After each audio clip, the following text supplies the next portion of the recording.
How to install Paychecks Flakes application. Hi everyone, this is Kate here and welcome back to the channel. And in today's video, we will learn how we can install Paychecks Flakes application. So without further delay, let's get started. For that, first of all, you have to open up Play Store in your device.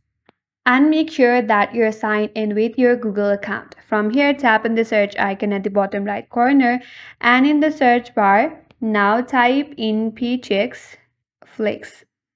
Then search for it. Tap on the application from the top, and here is an install button. All you have to do is tap on install. Then, depending upon your internet connection, installation may take some time. Once the installation is complete, you could open up the application on your mobile device.